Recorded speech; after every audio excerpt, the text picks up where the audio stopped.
So in this video today, I'm going to show you how you can build the perfect live looping pedal board so you can take your live performance to the next level. If that's something you're interested in, stay tuned.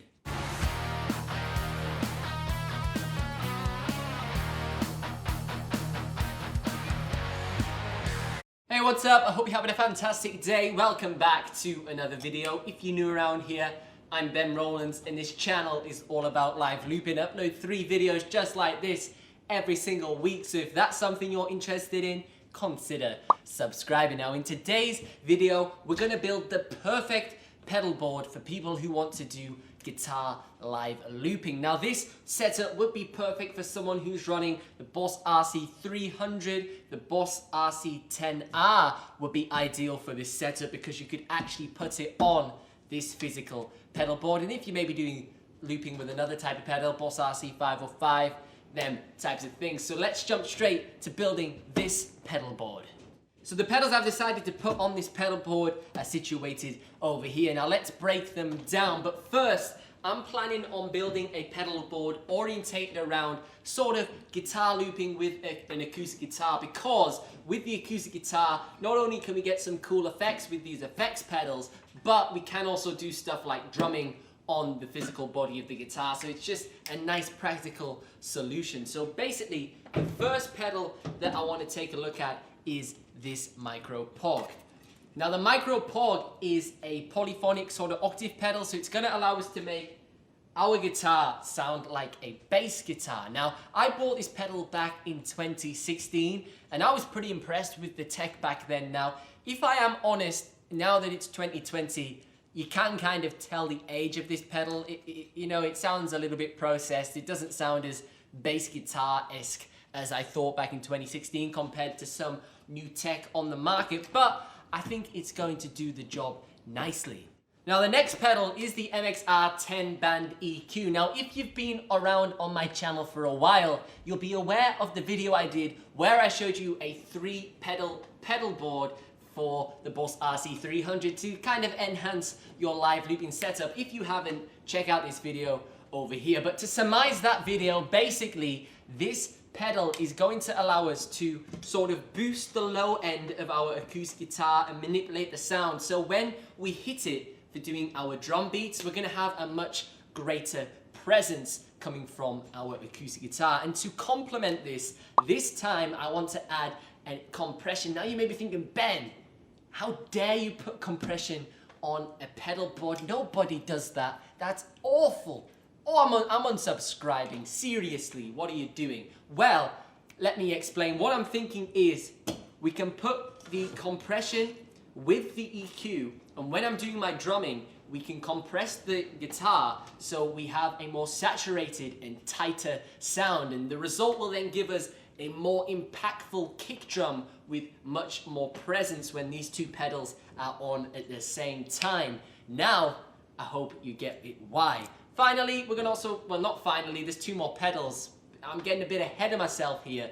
But the next pedal is the tuner pedal. This is the Polytune 2 by TC Electronics. Now I really like this tuner pedal because it's got some really cool tech in it. Basically, you can strike all the strings at once and it'll tell you which ones are out of tune, whereas on a more basic or older tuner pedal, you have to like play each string individually and like tune them. So you save a bit of time by just switching this on and then tuning the guitar. And also, it's a silent foot switch. Theoretically, you shouldn't have heard anything there, but you probably did because the microphone's quite sensitive. But it's not going to be going gung gung when you switch it on and off, so it's not going to be dead awkward.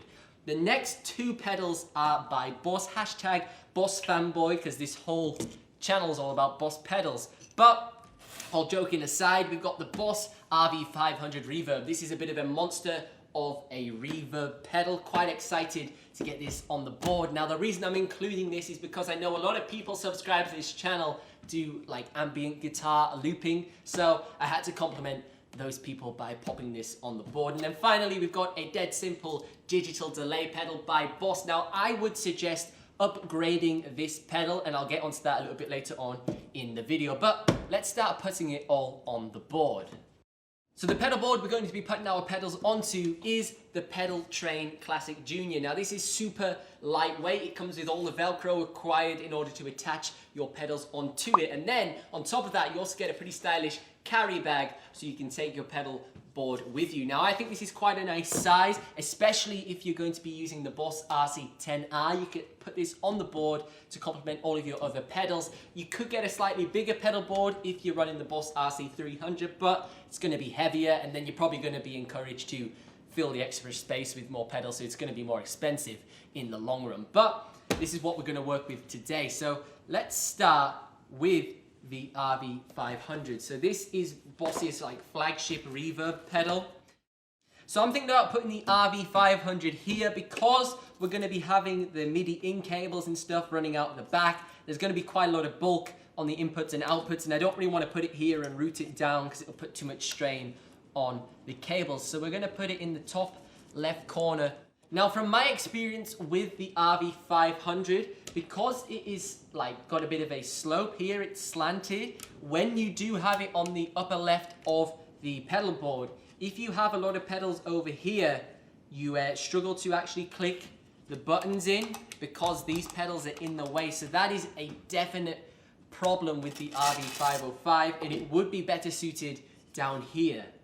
So just a quick side note as to why you should upgrade your delay pedal. As I said with the RV500, we can actually MIDI sync this pedal to our loop station. So this means our reverbs are going to be running at the exact same tempo as our loops, which is going to make us sound so much more professional. Imagine if we did this with our delay pedal. So if we get a delay pedal that's also MIDI compatible, our delays are going to be bang on in time with our loops, which is going to make us sound unreal. How much tighter our loops are going to sound compared to tap tempoing stuff in, and it's going to be so much easier because it's going to be constantly getting that clock data from the looper.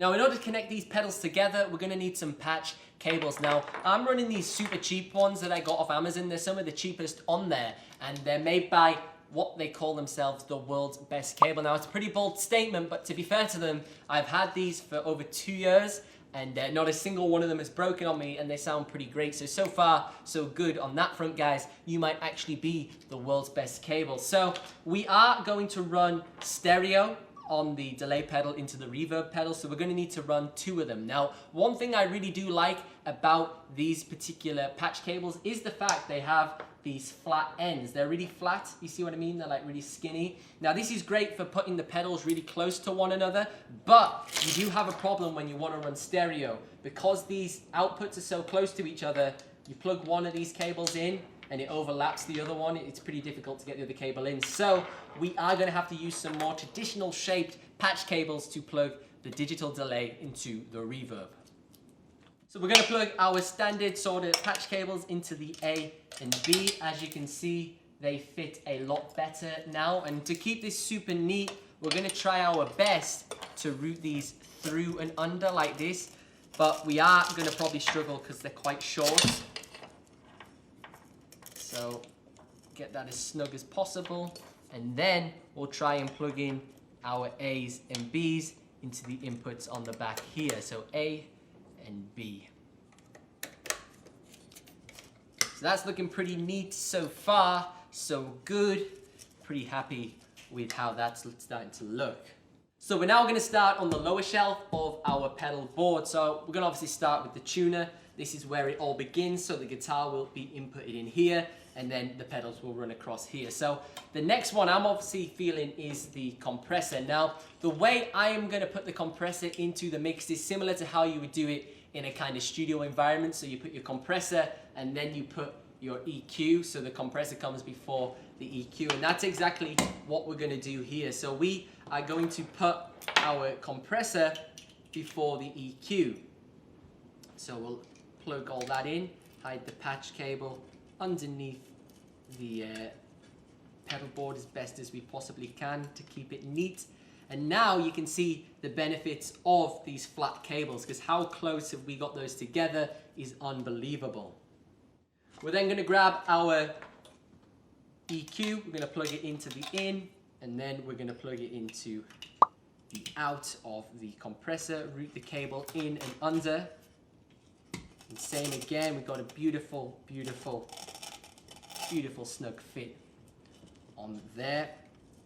And then finally, we're gonna go to the Pog pedal. So if you want to learn how to correctly connect your pedal board to your loop station, don't forget to drop this video a like and also consider subscribing to the channel and turning that notification bell to on so you don't miss that video when I upload it. But let me know in the comment section down below, what pedals would you run on your ideal live looping pedal board? And also, what were your thoughts on the pedals that I was running in today's video? But as always, I've been Ben Rowlands. Thank you so much for watching, and I will see you in the next one.